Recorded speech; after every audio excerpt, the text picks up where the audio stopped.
आपको लाइक कर देंगे।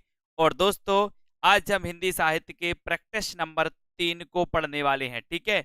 चलिए, तो जिन्होंने अभी तक लाइक नहीं किया वीडियो को वो लाइक कर दें एक बार, और जिनने सेल्फ स्टडी क्लासेस ऐप को डाउनलोड नहीं किया है वो सेल्फ स्टडी क्लासेस ऐप को डाउनलोड कर लें। ये सेल्फ स्टडी क्लासेस ऐप है दोस्तों, आप प्ले स्टोर में जाएंगे, आप सर्च करेंगे सेल्फ स्टडी क्लासेस, तो आपको दोस्तों यहाँ पर ये ऐप मिल जाएगा। और यहाँ पर इस ऐप में आपके लिए बहुत बढ़िया तरीके से टेस्ट सीरीज लॉन्च की गई है।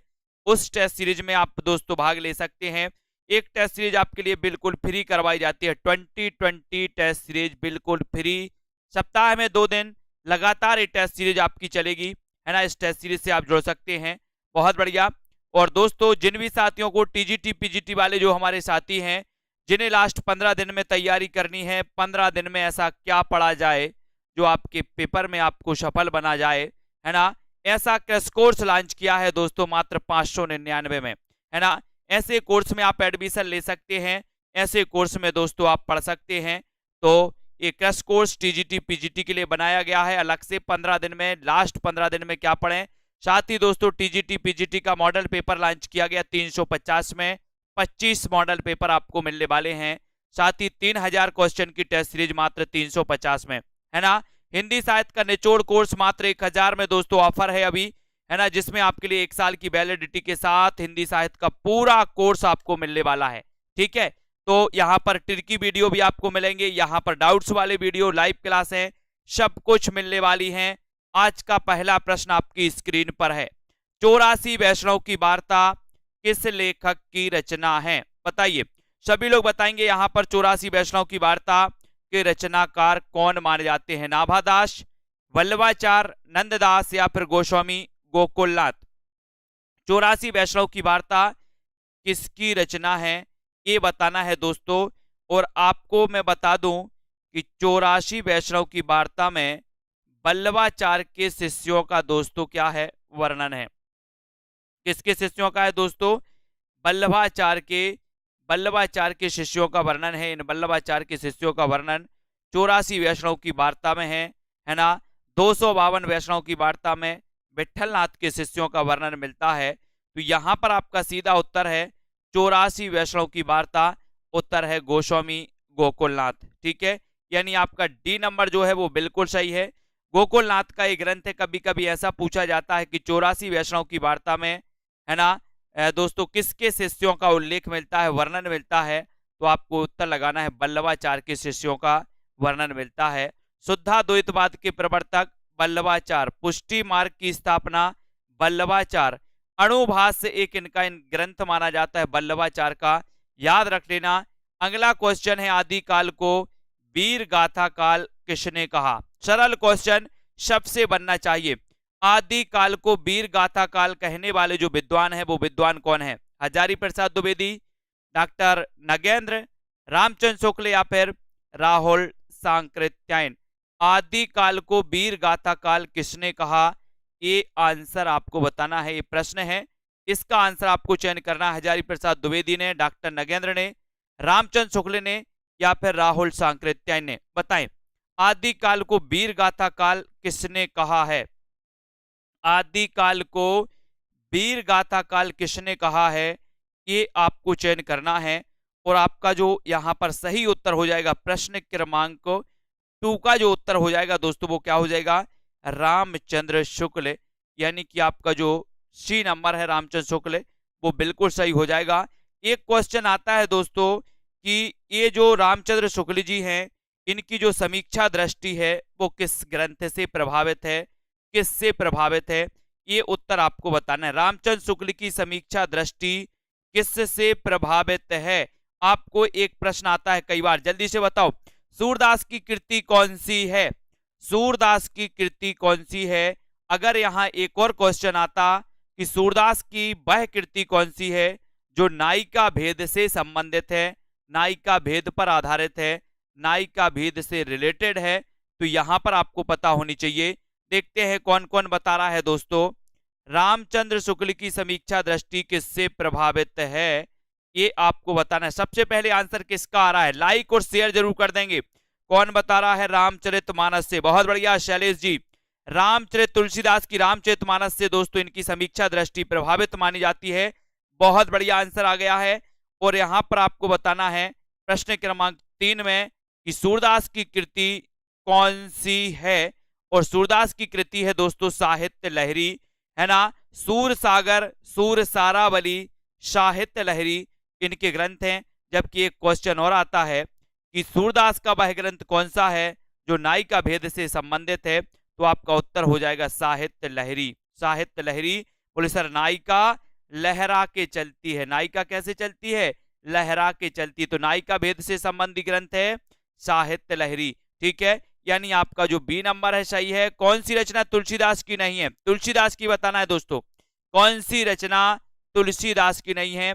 छोटे छोटे प्रश्नों को आपको कवर करना है, अभ्यास करना है, प्रैक्टिस करना है। कौन सी रचना तुलसीदास की नहीं है? रामचरितमानस, कवितावली, गीतावली या फिर साकेत। 4 विकल्प हैं। तुलसीदास के बारे में पढ़ते हैं कि सर रामचंद्र शुक्ल ने इनकी 12 प्रमाणिक रचनाएं मानी हैं। और जो 12 प्रमाणिक रचनाएं मानी हैं, इन 12 प्रमाणिक रचनाओं में जिनमें दोस्तों जिनमें राम और मंगल आए, जिन मैंने कई बार आपको बताया है कि जिनमें राम और मंगल आए वो काय की हैं? अवधी की, अवधी भाषा में रचित हैं। ठीक है, जिनमें राम और मंगल आए वो अवधी भाषा में रचित हैं। और जिनमें राम और मंगल ना आए वो कौन सी भाषा में है? ब्रज भाषा में। यहां से क्वेश्चन कई बार बनते हैं। तुलसीदास की रचना रामचरितमानस है, कवितावली है, गीतावली, साकेत नहीं है। जबकि दोस्तों रामचरितमानस अवधी में है, कवितावली और गीतावली ये ब्रज भाषा में है। और मैंने आपको एक दोस्तों ट्रिक दे दी है। ट्रिक कैसी है कि जिसमें राम और मंगल आए वो अवधी, जिसमें राम और मंगल ना आए वो ब्रज भाषा। ठीक है, बहुत बढ़िया। साकेत मैथिली शरण गुप्त जी का महाकाव्य है, राम पर आधारित महाकाव्य है दोस्तों साकेत। 1931 इसका रचना काल है। कौन सा कवि संत कवि नहीं है? बताइए उत्तर क्या हो जाएगा? कबीरदास, रैदास, गुरु नानक या फिर तुलसीदास? कौन सा कवि संत कवि नहीं है? कौन सा कवि संत कवि नहीं है? इसका आंसर आपको चयन करना है। सभी लोग आंसर बताएंगे। उत्तर यहां पर क्या हो जाएगा? संत कवि के बारे में बताना है दोस्तों। और कबीरदास, रैदास, गुरु नानक या फिर तुलसीदास। तो संत कवि कौन सा नहीं है? सरल क्वेश्चन, बिल्कुल नॉर्मल क्वेश्चन, आसान क्वेश्चन, सबसे बनने वाले क्वेश्चन है। कबीरदास संत कवि हैं, इनका जन्म बताना है आपको। रैदास का जन्म बताना है। गुरु नानक का जन्म आपको बताना है। तुलसीदास संत कवि नहीं है। इन तीनों के जन्म बताइए, इन तीनों के जन्म कब हुए? जल्दी बताओ। कबीरदास का जन्म कब हुआ, रैदास का कब हुआ और गुरु नानक का जन्म कब हुआ? इन तीनों के जन्म लिखेंगे। जल्दी से कौन लिखता है सबसे पहले बताइए। इनमें से सूफी काव्यधारा का कवि कौन सा नहीं है? सूफी काव्यधारा का कवि कौन सा नहीं है, ये आपका प्रश्न है। आपको बताना है सबसे पहले कबीरदास का जन्म 1398, ब्रजेश कुमार जी बिल्कुल सही। अब रैदास का बताना है। देखते हैं कौन एक साथ तीनों के जन्म बताते हैं। जन्म भी बहुत बढ़िया है दोस्तों। बताइए 1398 कबीर हो गए, और भी तो बताइए आगे। कबीर बस का बता दिया, रैदास और गुरु नानक का भी बताना है। देखते हैं कौन कौन एक साथ बताता है। बाकी तो कबीरदास का सब लोग बता रहे हैं और आगे कोई नहीं बढ़ रहा है ना। तो बहुत बढ़िया, स्वतंत्र गुप्त जी ने दोस्तों बता दिए यहां पर 1398, 1388, 1469। वेरी गुड, बहुत बढ़िया।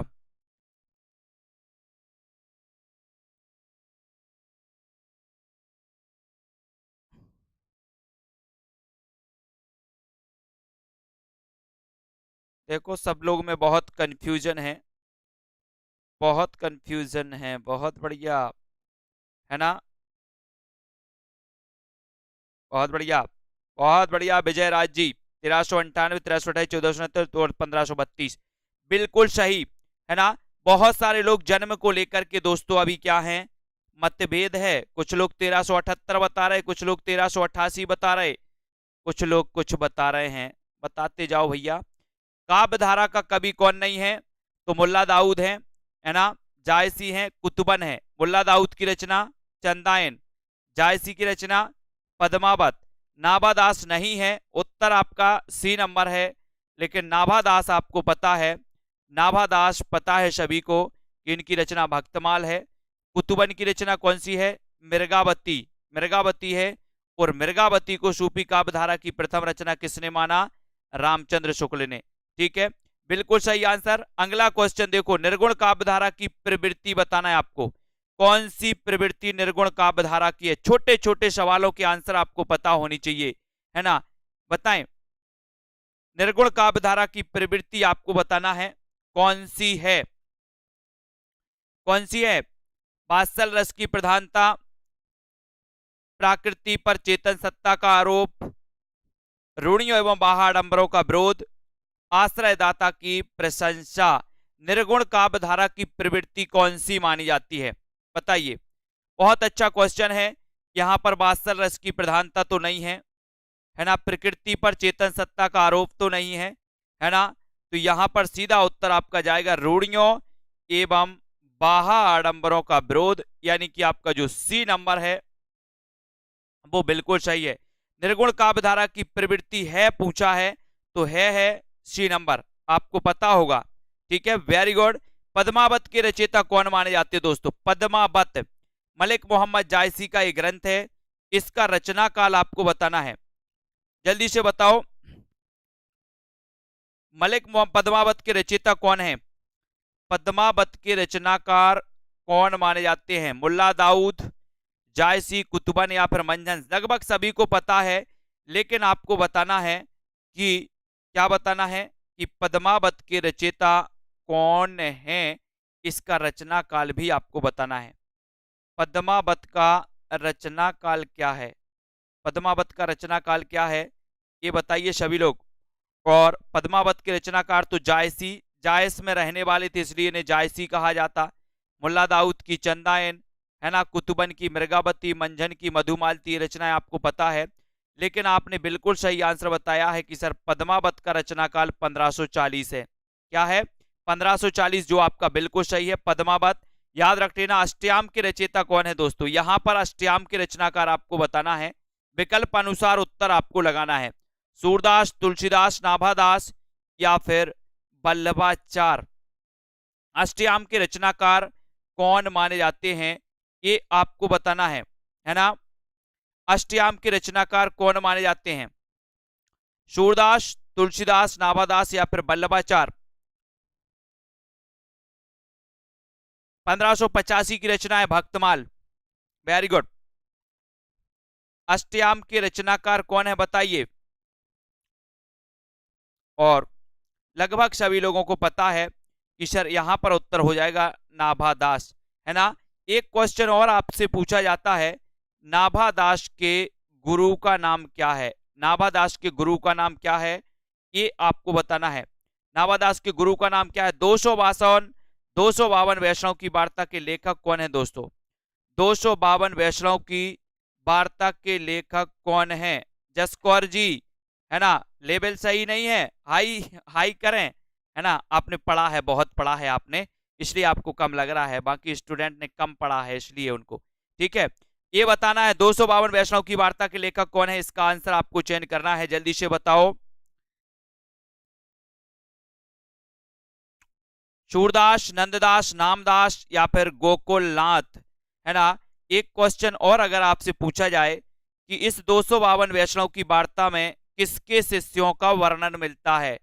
किसके शिष्यों का वर्णन मिलता है ये आपको बताना है। तो यहां पर तो आपको पता है कि सर ये गोकुलनाथ की रचना है, लेकिन यहीं पर एक क्वेश्चन और आपका बनता है कि 252 वैष्णव की वार्ता में किसके शिष्यों का वर्णन मिलता है? बताइए बताइए। यहां पर भारतीय आर्य भाषाओं के विकास के कितने चरण हैं? कितने चरण है भारतीय आर्य भाषाओं के विकास के? प्रश्न क्रमांक 11 आपको बताना है। 252 वैष्णव की वार्ता ये तो सभी को पता है कि गोकुलनाथ की रचना है, लेकिन आपको ये भी पता होना चाहिए कि सर इस गोकुलनाथ जो प्रवीण जी, बहुत बढ़िया, विठलनाथ के शिष्यों का इसमें वर्णन है, बहुत बढ़िया। भारतीय आर्य भाषा, है ना, भारतीय आर्य भाषा आपको बताना है। भारतीय आर्य भाषाओं के विकास के कितने चरण हैं? कितने चरण हैं भारतीय आर्य भाषाओं के विकास के? 2, 3, 4 या फिर 5? कितने चरण हैं? भारतीय आर्य भाषाओं के कितने चरण हैं? और देखते हैं सभी लोगों का आंसर आ रहा है कि सर 3 चरण हैं, यानी आपका जो बी नंबर है वो बिल्कुल सही हो जाएगा। बी नंबर आपका राइट आंसर हो जाएगा। निम्न में से किस विद्वान ने प्राकृत को मीठी तथा संस्कृत को कठोर कहा है? किस विद्वान ने संस्कृत प्राकृत को मीठी और संस्कृत को कठोर कहा है? बताएं। राजशेखर ने, भरत मुनि, वामन या फिर स्वयंभू ने? किस विद्वान ने प्राकृत को मीठी तथा संस्कृत को कठोर कहा है? इसका आंसर आपको चयन करना है। वीडियो को लाइक करते चलना। और दोस्तों, आपसे यहां पर 12 का उत्तर पूछा गया और यहां पर आपका उत्तर क्या हो जाएगा? ये क्वेश्चन कई बार पूछा गया है ना, और आपने भी सही उत्तर बताया है कि सर प्राकृत को मीठी और संस्कृत को कठोर कहने वाले जो विद्वान हैं वो विद्वान है कौन? राजशेखर। यानी ये नंबर राजशेखर आपका बिल्कुल सही है। Very good answer, 1 number. अपभ्रंश में राम काव्य के प्रथम कवि कौन है? बहुत बढ़िया आंसर। अपभ्रंश में राम काव्य के प्रथम कवि कौन माने जाते हैं? राम काव्य के प्रथम कवि कौन माने जाते हैं? ये प्रश्न आपसे पूछा गया और आपको पता है दोस्तों कि कौन माने जाते हैं? अपभ्रंश में राम काव्य के प्रथम कवि आपको बताना है और आपने सीधा उत्तर लगाया है। क्या लगाया है? सर स्वयंभू। स्वयंभू यानी कि आपका जो 1 नंबर है कि राम काव्य के प्रथम माने जाते हैं, है ना। और अब आपको बताना है कि स्वयंभू को हिंदी का प्रथम कवि किसने माना है? चलिए बताइए, स्वयंभू को हिंदी का प्रथम कवि किसने माना है? बताएं। सभी लोग बताएंगे स्वयंभू के बारे में। स्वयंभू का राम काव्य पर आधारित महाकाव्य कौन सा है? महाकाव्य कौन सा है जिसे जैनी रामायण कहा जाता है? बताएं। 2 क्वेश्चन है आपके लिए। स्वयंभू को हिंदी का प्रथम कवि किसने माना और स्वयंभू का दोस्तों कौन सा महाकाव्य है जो राम काव्य पर आधारित है ना। ये भी आपको 2 क्वेश्चन जल्दी से बताओ। देखते हैं। बहुत बढ़िया। मनीषा गिल जी, राम कुमार वर्मा ने माना है। और इनका जो राम काव्य पर आधारित महाकाव्य है वो कौन सा है? बताएं। हिंदी में हिंदी साहित्य का इतिहास सबसे पहले किसने लिखा? बताइए। आइए, होशियार लोग जितने भी हमारे साथी पढ़ करके आए हैं, जिनको ये क्वेश्चन गलत लग रहे हैं, ये क्वेश्चन सरल लग रहे हैं, सरल, वो साथी बताएंगे, इसका प्रश्न का उत्तर बताएंगे। बताएं। और बिल्कुल सही है कि सर स्वयंभू ने पयोमचर्यु लिखा। पयोमचर्यु इनका राम काव्य पर आधारित महाकाव्य है। स्वयंभू को राम कुमार वर्मा ने हिंदी का प्रथम कवि माना। अगर मैं आपसे पूछूं कि दोस्तों जो स्वयंभू हैं ये किस सदी के माने जाते हैं, ये क्वेश्चन कई बार आया, तो बताइए। हिंदी में हिंदी साहित्य का इतिहास सबसे पहले किसने लिखा है ना। हिंदी में हिंदी साहित्य का इतिहास आपको बताना है। प्रश्न क्रमांक 14 का आंसर कौन बता रहा है? और बहुत सारे लोग यहां पर डाउट्स में आ गए। डाउट्स में कैसे आ गए, है ना। डी लगा दिया बहुत सारे लोगों ने, लेकिन लगाना क्या था? बी लगाना था। शिव सिंह सेंगर। हिंदी में हिंदी साहित्य का इतिहास सबसे पहले किसने लिखा? शिव सिंह सेंगर ने लिखा। आपको पता है, आपसे अगर हम पूछें कि दोस्तों जो गारसादा तासी ने ग्रंथ लिखा था इस्तवार दाला लेतुत्र हिंदुस्तानी, ये किस भाषा में लिखा था? तो आपका उत्तर क्या हो जाएगा कि किस भाषा में गारसादा तासी का ग्रंथ किस भाषा में लिखा था? ये भी कमेंट में आपको लिखना है। हिंदी साहित्य का आधा इतिहास किसने लिखा? हिंदी साहित्य का आधा इतिहास किसने लिखा? आपको कमेंट में लिखना है। एक बार लाइक जरूर करना, अपने मित्रों तक शेयर भी कर दें दोस्तों। ये छोटे छोटे प्रश्न जिन्हें आप सरल समझते हो, गलतियां यहीं पर होती हैं। देखो बहुत सारे लोगों ने डी लगा दिया। विजय राज जी वेरी गुड। स्वयंभू 8वीं सदी के, पुष्पदंत 10वीं सदी के और सरायपा 8वीं सदी के। विजय राज जी वेरी गुड, धन्यवाद। हिंदी साहित्य का आधा इतिहास किसने लिखा है ये आपको बताना है। बोले सर आधा सुमन किसी को नहीं दिया जाता। आधा सुमन देते क्या आप लोग? नहीं देते। आधा पुष्प आधा सुमन नहीं देते। तो आधा इतिहास लिखा सुमन राजे ने, है ना। हिंदी साहित्य का आलोचनात्मक इतिहास किसने लिखा? राम कुमार वर्मा ने। कब लिखा? 1938 में लिखा, है ना। और इन्होंने भी दोस्तों ये आलोचनात्मक, जो हिंदी साहित्य का आलोचनात्मक इतिहास ग्रंथ है, ये ग्रंथ भी अधूरा माना जाता है। ठीक है, वेरी गुड। तो यहां पर सुमन राजे आपका सी नंबर जो है बिल्कुल सही हो जाएगा। अब आपको एक क्वेश्चन और बताना है, सुमन राजे किस तार सप्तक से संबंधित थे? आलोक सिंह जी बताइए, सुमन राजे किस तार सप्तक से संबंधित थी? बताना है। सुमन राजे किस तार सप्तक, किस सप्तक से संबंधित थी? बताएं। रीतिकाल को अंधकार काल किसने कहा? रीतिकाल को अंधकार काल किसने कहा? इसका आंसर बताना है। मिश्र बंधु ने, त्रिलोचन, हजारी प्रसाद द्विवेदी या फिर राहुल सांकृत्यायन ने। रीतिकाल को अंधकार काल किसने कहा है? बहुत अच्छा क्वेश्चन है प्रवीण जी। चौथे सप्तक से संबंधित थी सुमन राजे, है ना। प्रयाग, बहुत बढ़िया, बहुत बढ़िया आंसर। सुमन राजे चौथे तार सप्तक से संबंधित थी। और रीतिकाल को अंधकार काल किसने कहा, ये भी आपको बताना है। मिश्र बंधु ने, त्रिलोचन, हजारी प्रसाद द्विवेदी या फिर राहुल सांकृत्यायन। प्रश्न क्रमांक आपका 16 है। अच्छा प्रश्न है। और अंधकार काल, अंधकार काल किसने कहा? तो वो कहा है दोस्तों किसने? अंधकार काल त्रिलोचन ने कहा है ना। यानी कि आपका जो बी नंबर है दोस्तों, ये बिल्कुल सही है। वेरी गुड, त्रिलोचन नंबर आपका बिल्कुल सही हो जाएगा। सभी लोग लाइक जरूर करें।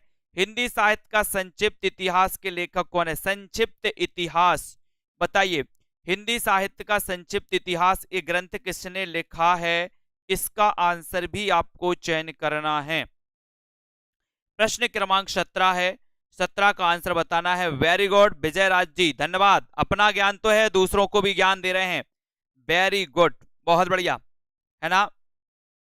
तो बिल्कुल सही है, प्रयाग के कुएं।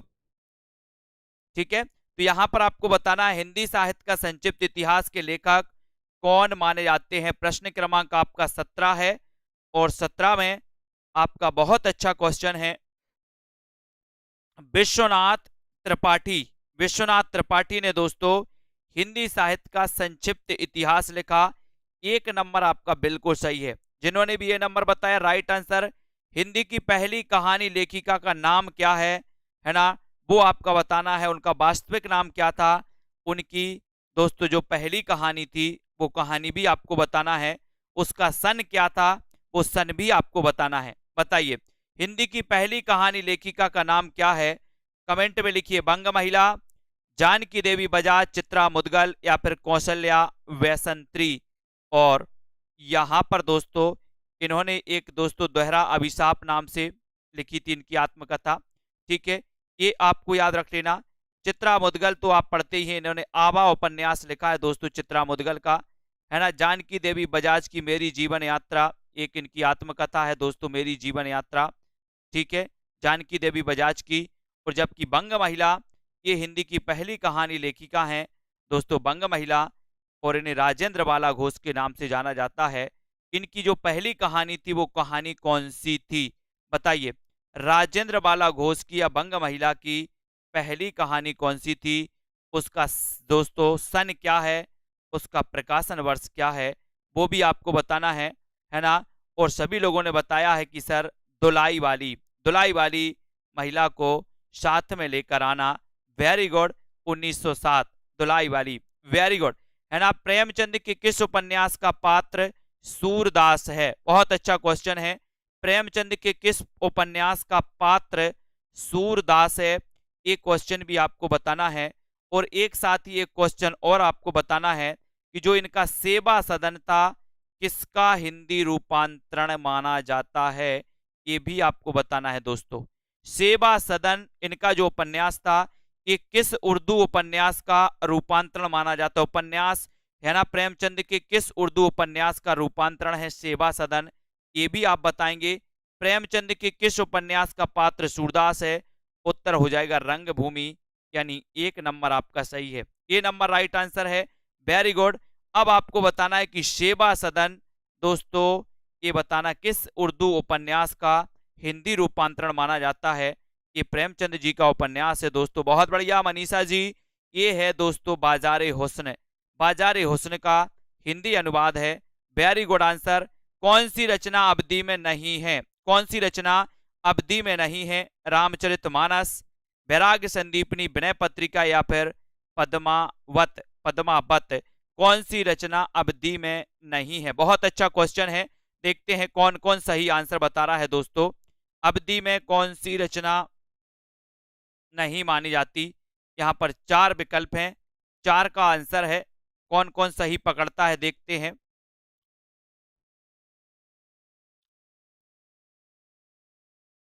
सही पकड़ना है, क्वेश्चन में डाउट्स है ना?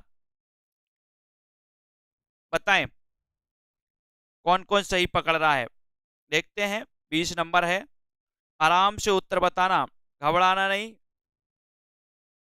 और कौन बता रहा है?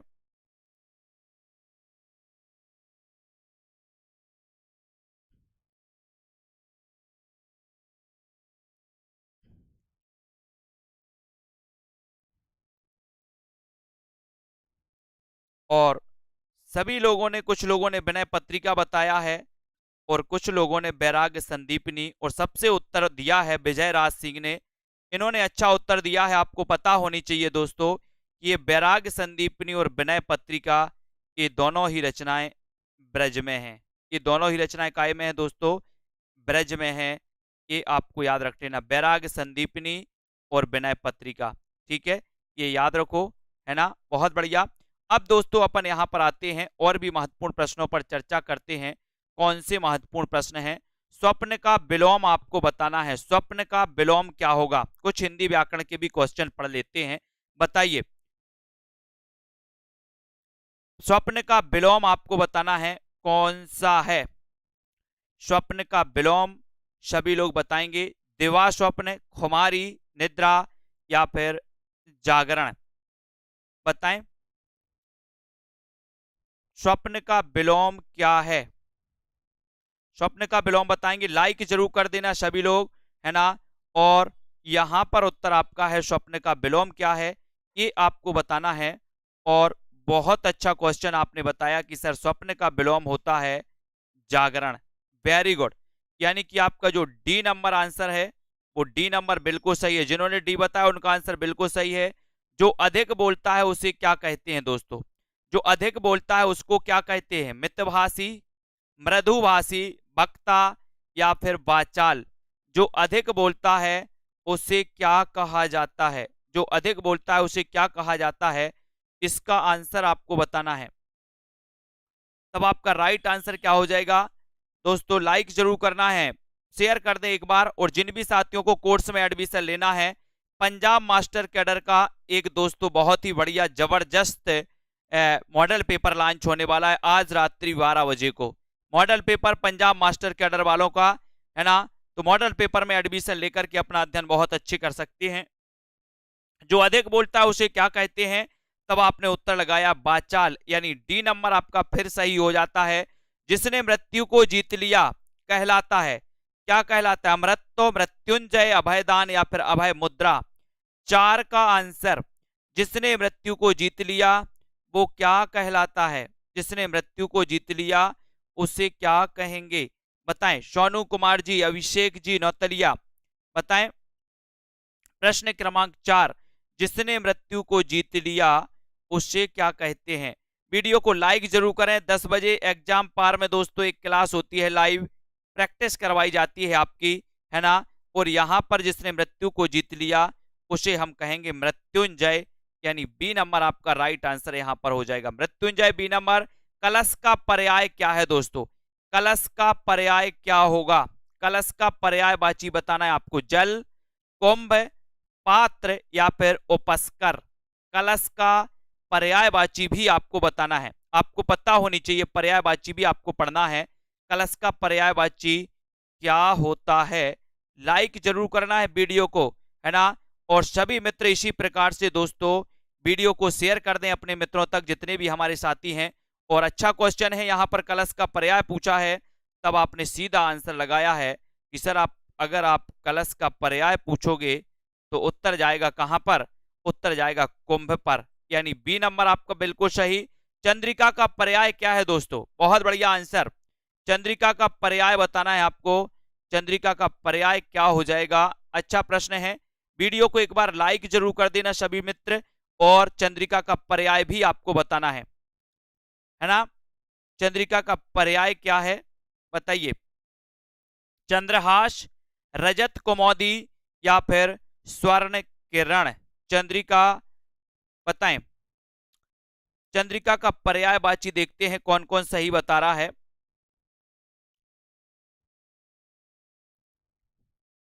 ऐसे ही क्वेश्चन आपसे पूछे जाएंगे और अधिकांश लोग बिल्कुल सही आंसर बता रहे हैं, कुछ लोग डी की तरफ जा रहे हैं, कुछ लोग बी की तरफ जा रहे हैं, लेकिन आपका सीधा उत्तर है कुमोदी। चंद्रिका का पर्याय होता है दोस्तों कुमोदी, यानी सी नंबर बिल्कुल सही। वेरी गुड, सी जिन्होंने लगाया राइट आंसर। जो शीघ्र ही किसी बात युक्ति को सोच ले उसे क्या कहेंगे, जो शीघ्र ही किसी बात या युक्ति को सोच ले उसे क्या कहेंगे, सहमति, व्युत्पन्नमति, है ना, या फिर दोस्तों प्रत्युत्पन्नमति, या फिर सम्मति। क्या कहेंगे, जो शीघ्र ही किसी बात या युक्ति को सोच ले उसको आप लोग क्या कहोगे। प्रश्न क्रमांक 7 में आपको चयन करना है। अच्छा प्रश्न है दोस्तों, तब आपका सीधा आंसर जाएगा यहां पर, है ना, क्या हो जाएगा, प्रत्युत्पन्नमति। दोस्तों यहां पर आपका जो सी नंबर है वो आपका सही हो जाएगा। सी नंबर जिन्होंने आंसर बताया है वो बिल्कुल सही है। वेरी गुड, बहुत बढ़िया। उपजाऊ का विलोम क्या होगा दोस्तों, उपजाऊ, उपजाऊ का विलोम बताना है। जल्दी जल्दी से लाइक जरूर करते रहें दोस्तों, अपने मित्रों तक शेयर करें। उपजाऊ का विलोम क्या होगा, सिंचित, खाद, ऊसर या फिर बंजर। सेल्फ स्टडी क्लासेस ऐप जरूर डाउनलोड कर लें। ऐसे ही प्रैक्टिस सेट आपको कई प्रैक्टिस सेट मिलेंगे दोस्तों हिंदी साहित्य के, सेल्फ स्टडी क्लासेस ऐप में बिल्कुल फ्री, है ना। तो उपजाऊ का विलोम है तो क्या है बताइए। जिन भी साथियों को क्रैश कोर्स में एडमिशन लेना है, यानी कि टीजीटी पीजीटी के लास्ट दिनों में क्या पढ़ें, है ना, जिससे आप सिलेक्शन तक पहुंच जाएं, ऐसा कोर्स बनाया गया है। उस कोर्स में आप 599 में एडमिशन ले सकते हैं। मास्टर कैडर बारे अलर्ट हो जाएं और उपजाऊ का विलोम यहां पर बताना है, तब आपका उत्तर हो जाएगा ऊसर। ऊसर होगा, वेरी गुड, सही उत्तर ऊसर, है ना। प्रत्यय रहित शब्द बताइए, प्रत्यय रहित शब्द कौन सा है, मर्मज्ञ, वैज्ञानिक, कृपालु, अनुवाद। प्रत्यय रहित शब्द कौन सा है, यहां पर प्रत्यय पढ़ते हैं दोस्तों, है ना। प्रत्यय कहां पर लगता है, शब्द के बाद में, है ना, शब्द के बाद में लगता है। अब आपको बताना है कि प्रत्यय रहित शब्द जो है वो कौन सा है, इसका आंसर आपको चयन करना है। ऐसे ही प्रश्न सरल आपको दिखते हैं लेकिन आप गलत करके आते हो, जानबूझ के आपका गलत होता है। आप तो मान के बैठते हो कि बिल्कुल सरल आया था पेपर, बिल्कुल ऐसा सरल आया था, घर में जाते हो देखते हो आंसर शीट मिलाते हो, पता चलता है बोले सर वो आधे गलत हो गए, है ना। तो ये नहीं मानना है। अनुवाद यहां पर राइट आंसर हो जाएगा, डी नंबर आपका सही है। प्रत्यय रहित शब्द अनुवाद है। आर्द्र का विलोम बताना दोस्तों, आर्द्र का विलोम क्या होगा, नम, शुष्क, गीला या फिर लचीला। आर्द्र का विलोम क्या माना जाता है, सभी को कमेंट में लिखना है। वीडियो को लाइक कर दें, अपने मित्रों तक शेयर करते रहें दोस्तों। सेल्फ स्टडी क्लासेस ऐप से जुड़ जाइए, यूट्यूब चैनल को सब्सक्राइब करिए। ऐसे ही प्रैक्टिस सेट आपको कई प्रकार के आते हैं। जिन भी साथियों को हिंदी साहित्य की 1 साल का सब्सक्रिप्शन लेना है वो मात्र 1000 में दोस्तों 1 साल का सब्सक्रिप्शन ले सकते हैं, है ना। आर्द्र का विलोम शब्द क्या है ये आपसे पूछा गया, तो आपको सीधा सीधा आंसर पता है कि सर आर्द्र का अगर विलोम कुछ होगा तो वो क्या हो जाएगा, वो हो जाएगा दोस्तों शुष्क। यानी कि आपका जो नंबर बी नंबर है वो बिल्कुल सही है। Very good. स्त्रीलिंग शब्द कौन सा नहीं है, स्त्रीलिंग शब्द कौन सा नहीं है, सील, शहद, सूची या फिर शराब। बताओ कौन सा स्त्रीलिंग शब्द नहीं है प्रश्न क्रमांक 11 में। 11 में आप बताओगे आंसर। अच्छा प्रश्न है ना। ऐसे ही क्वेश्चन आते हैं देखने में सरल, है ना, और दोस्तों घाव करें गंभीर, अपन ने पढ़े हैं ना, तो ये आपको स्त्रीलिंग शब्द का कौन सा स्त्रीलिंग शब्द कौन सा नहीं है, ये आपको बताना है। थोड़ा सा सोचना है, व्याकरण सरल ही आती है दोस्तों हमेशा, कंसेप्ट बस आपको क्लियर होना चाहिए। और सभी लोगों ने लगा दिया कि सर बी नंबर यानी शहद, शहद आपका सही है, ये स्त्रीलिंग शब्द नहीं है शहद। ठीक है, बी नंबर। अभी भी कुछ लोग सी पर जा रहे हैं, है ना, अभी कुछ लोग सी पर जा रहे हैं, क्यों भग रहे भैया सी पर? कुटिल का विलोम शब्द कोमल है ना, कुटिल का बताना दोस्तों, कुटिल का विलोम शब्द क्या है? कुटिल का बताना है, कुटिल का विलोम शब्द क्या है? जटिल, रूढ़, रिजु या फिर वक्र। प्रश्न क्रमांक 12, 12 का बताइए, 12। कुटिल का विलोम शब्द क्या हो जाएगा प्रश्न क्रमांक 12 में? जटिल, रूठ, रिजु या फिर वक्र। कुटिल का विलोम शब्द देखते हैं कौन कौन यहां पर चक्कर खाता है ना, और कुछ तो चक्कर खा के गिरेंगे, कुछ ऊपर उठेंगे, है ना, कुछ लोग पर्यायवाची बता देंगे, विलोम पूछा है तो पर्यायवाची बता देंगे, है ना। और आपका उत्तर हो जाएगा रिजु, यहां पर रिजु होगा, यानी सी नंबर आपका सही होगा, सी नंबर। ठीक है, रिजु सही होगा, रिजु। ठीक है, वेरी गुड, रिजी नंबर आपका सही है। ना बहुत गर्म ना बहुत ठंडा क्या कहलाता है? इसे समशीत कहेंगे, सम उष्ण कहेंगे, उष्ण कटिबंध कहेंगे, या समशीतोष्ण कहेंगे। ना बहुत गर्म ना बहुत ठंडा, ना बहुत गर्म ना बहुत ठंडा कहलाता है, क्या कहलाता है? क्या कहलाता है प्रश्न क्रमांक 13 में? ना बहुत गर्म है ना बहुत ठंडा है, इसको हम क्या कहेंगे? क्या कहेंगे? लाइक जरूर कर देंगे फटाफट से। और प्रश्न क्रमांक 13 का सीधा उत्तर जाएगा कि सर इसे हम कहेंगे समशीतोष्ण। क्या कहेंगे? समशीतोष्ण, यानी डी नंबर आपका यहां पर 13 का फिर सही हो जाएगा, 13 नंबर डी, इसे समशीतोष्ण कहेंगे। ना बहुत गर्म ना बहुत ठंडा, है ना।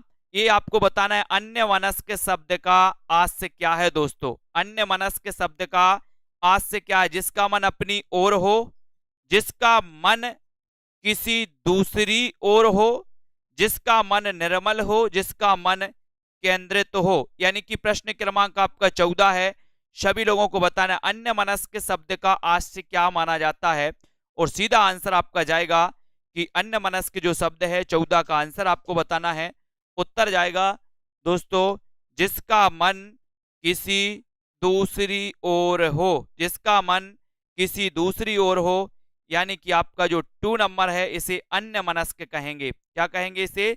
अन्य मनस्क, यानी बी नंबर। Very good. आवाहन का विलोम क्या है? आवाहन यानी कि 15, 15 का आंसर बताएंगे, आवाहन का विलोम बताना है।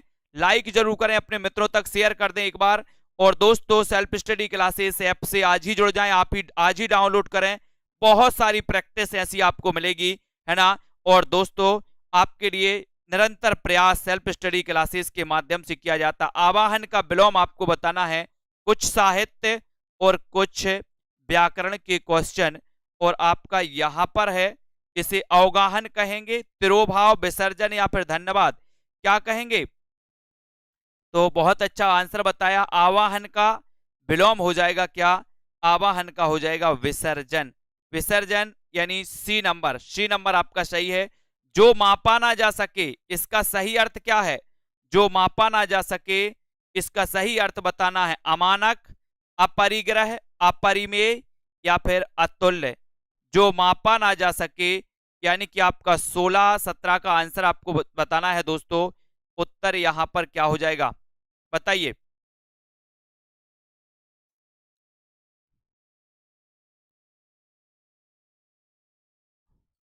क्या कहेंगे इसे? प्रश्न क्रमांक आपको डालना है, इसको क्या कहेंगे प्रश्न क्रमांक 16 में।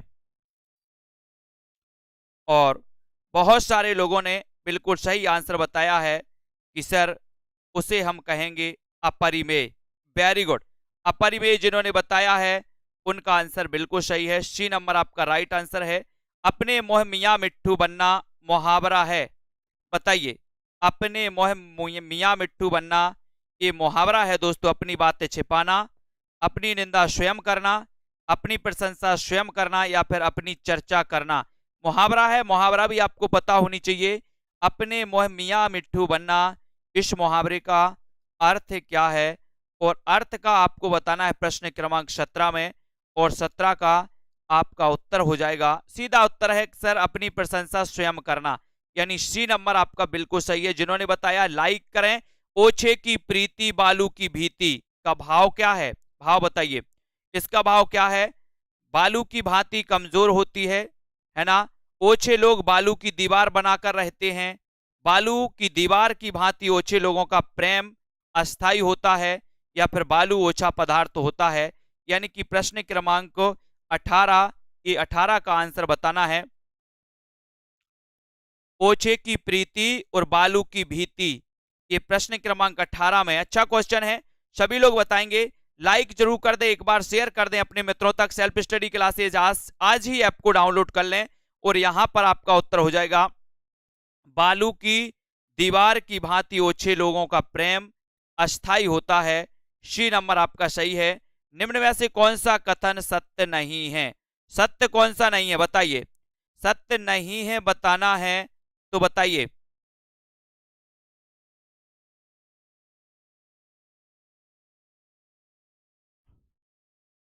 कौन सा कथन सत्य नहीं है?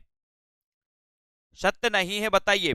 प्रश्न क्रमांक 19 है, और अच्छे से विकल्प को पढ़ना है। विकल्प बहुत बढ़िया दिए हैं आपको। लाइक जरूर कर दे, एक बार अपने मित्रों तक शेयर करते रहें दोस्तों। और यहां पर पूछा गया कि कौन सा कथन सत्य नहीं है, और आंसर देखते हैं कौन कौन बता रहा है ना। हाँ, कौन कथन सत्य नहीं है, आंसर बताइए।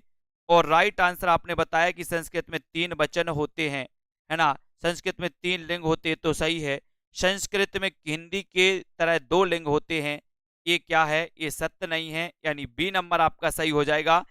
कौन किसके लिए प्रसिद्ध नहीं है दोस्तों बताइए, कौन किसके लिए प्रसिद्ध नहीं? उपमा के लिए कालिदास, करुण के लिए भवभूति, अलंकार के लिए भामा, या वक्रोक्ति के लिए क्षेमेंद्र।